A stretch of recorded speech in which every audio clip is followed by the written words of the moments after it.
Bonjour tout le monde et bienvenue dans GDL. On vous présente des cours et de formation sur des technologies innovantes.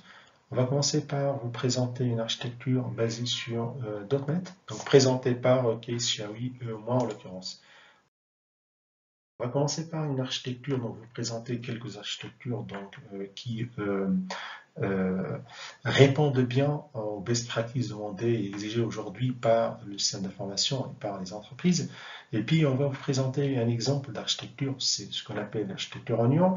Ensuite, on va intégrer en fait, l'anti-framework, un ORM anti-framework. Donc tout ça, bien sûr, ça va être avec une démonstration de développement en parallèle euh, avec des outils, les outils Microsoft. On va faire du Visual Studio, on va faire des développements devant vous, on va vous montrer comment vous implémentez telle ou telle solution. Et par la suite, on va intégrer un serveur de cache distribué. On a pris l'exemple de Redis pour vous montrer. Donc, on va l'installer en local et on va vous montrer comment exploiter voilà, ce cache, ce serveur de cache distribué.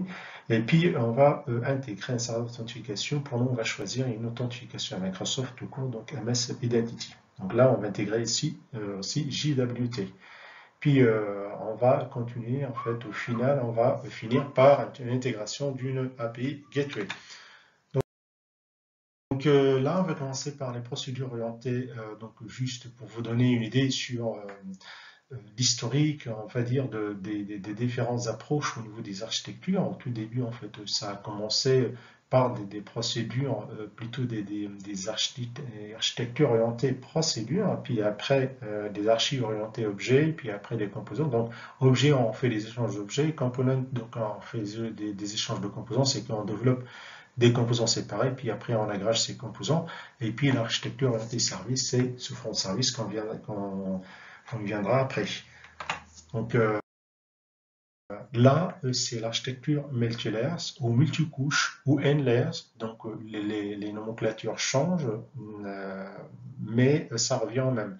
Il y a une architecture là qui définit les n juste pour dire 3. C'est pour dire que pour les couches, n couches, donc moi je prends 3. C'est juste là, ça pourrait être 4, 5, 6, etc. Donc, mais nous, en fait, là, généralement, les plus utilisées, c'est les 3 trias. Donc, cette architecture est définie par une couche de présentation qui consomme une couche de business, en fait, là, qui intègre elle-même, en fait, toute la logique métier. Et puis après, celle qui va interroger plutôt ou va consommer les services exposés par cette couche, c'est la couche d'accès aux données.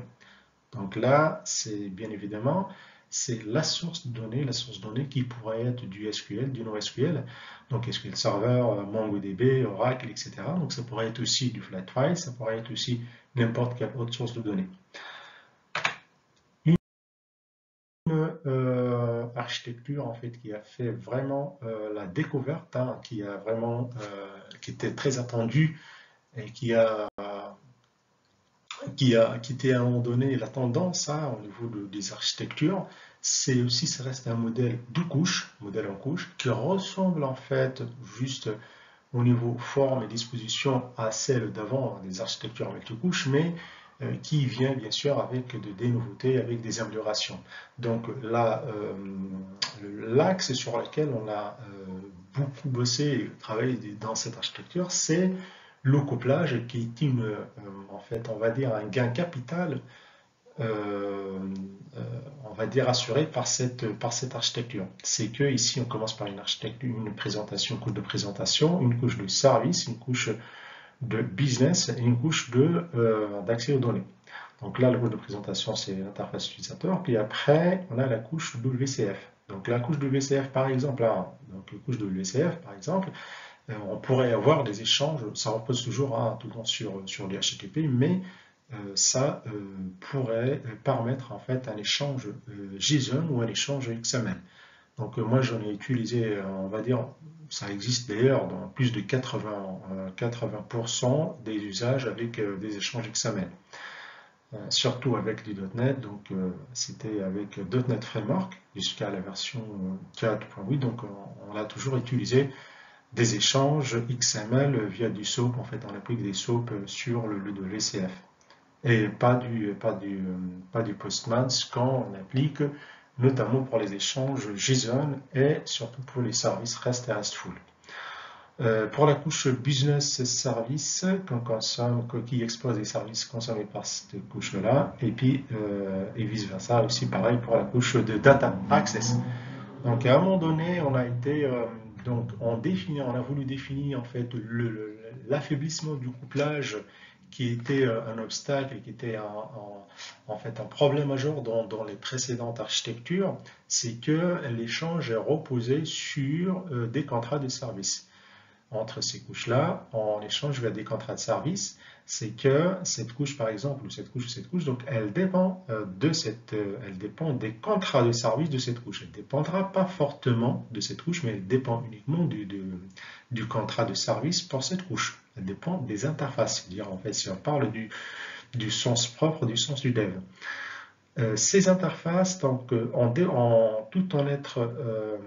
étant dépendantes des interfaces, c'est que ces couches-là, elles ne vont pas avoir à connaître l'implémentation de ces méthodes dans ces interfaces. C'est-à-dire ici, par exemple, cette couche, elle va consommer celle-ci.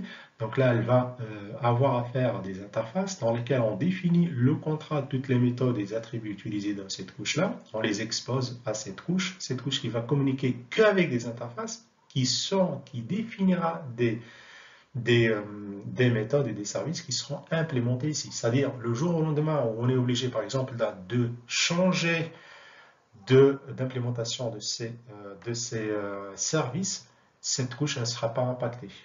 C'est la majeure, on va dire, c'est le majeur peut-être gain, et c'est le majeur objectif, hein, qui fait que cette architecture est bien devenue en fait la découverte et la tendance de son époque. Il y a un moment, bien sûr, depuis qu'on a commencé à la mettre en place, mais quand même, ça reste toujours en fait une architecture qui est très très valorisante et qui a bien apporté son fruit. Donc là, on passe à une architecture Environ qui ressemble beaucoup à l'architecture SOA. Donc d'ailleurs, on va les composer sur les API, puis après, qui va consommer des couches business, qui va consommer des couches domaine, qui va consommer des couches architecture. Donc là, c'est toujours des échanges avec des contrats de service. C'est pour ça qu'on a vraiment un minimum de couplage. Donc c'est ce qu'on tente déjà et ce qu'on envisage de résoudre durant les différentes évolutions des architectures qu'on a pu avoir. Donc là, on a une couche business logique qui va traiter le métier. Ici, la couche domaine. La couche domaine, c'est une couche très, très, très intéressante car elle va contenir des modèles qui seront utilisés pour les entities, des modèles aussi qui seront utilisés pour la couche business et oui, peut-être aussi, ils seront utilisés pour la couche API. Donc, la couche API, elle implémentera par la suite des mappeurs ou des automappeurs qui font du casting du modèle vers des DTO à exposer ou du DTO vers des modèles. Cette couche, elle comporte aussi les interfaces des services qui seront implémentés dans cette couche. Cette couche, elle implémentera le pattern repository, donc il doit y avoir ici des services repo. Ces services repos-là seront déclarés dans une interface ici, mais implémentés à ce niveau-là. C'est pour ça que cette couche, quand elle va communiquer avec cette couche, elle va communiquer via le biais de ces interfaces, et du coup, il y a un couplage faible. Une autre présentation de l'architecture Onion, c'est que le domaine il est centrique parce que, puisqu'il est utilisé ou consommé par les différentes autres couches, le domaine, la couche domaine est une couche très très, on va dire, a un rôle très très capital. C'est pour ça qu'on la met en centre et c'est d'ailleurs utilisé par les différentes couches. C'est pour ça qu'on le met au centre, qu'on la présente au centre d'une sphère. Et puis là, d'où le nom de oignon. C'est juste une nomenclature, mais ça veut dire, ça vient vraiment de tous ces aspects-là. Passons à une nouvelle architecture, ou plutôt une autre architecture, c'est l'architecture monolithique microservice. C'est l'architecture qu'on va beaucoup utiliser dans les prochaines vidéos et dans nos prochains développements. Donc ici, on part d'une application web ou différente qui va consommer un service. Et ici, on part d'une application web qui va consommer plusieurs services par le biais d'une gateway. Donc là, pourquoi on est en plusieurs services? C'est pour avoir déjà une bonne, une bonne gestion de nos projets. En fait, là, ce service pourrait gérer en fait un métier bien défini. Celui-là pourrait gérer aussi un métier bien défini, etc., etc. Donc là, on gère des métiers, on dispose sur des métiers. Par exemple, ici, on pourrait avoir un métier de produit. Ici, gestion de juridique, ici, gestion de comptabilité, etc. On va séparer la gestion des métiers. Une autre raison, c'est la haute disponibilité. Imaginez que ce service, par exemple, est consommé par cette machine. Donc, si ce service est KO, ben, tout le SI est KO. Ici, 3 services. Si ces services sont consommés par plusieurs applications, plusieurs consommateurs, donc si l'un de ces services est KO, et bien évidemment, là, il n'y aura pas de KO sur tout le SI. Donc là, si on passe en fait à une vision un peu, on va dire, on fait un peu de zoom, c'est le service là qu'on vient de consommer. Donc, on vient regarder, en fait, on fait un focus là sur ce service, c'est l'implémentation de l'Onion architecture. Donc là, j'ai juste implémenté l'Onion architecture définie par une API, une couche de logic business, une couche de domaine et une couche d'infrastructure et bien sûr une source de données. Cette même couche, bien sûr, en ce même service, il est multiplié ici en fait là, on va avoir plusieurs services ici, c'est comme j'avais expliqué précédemment.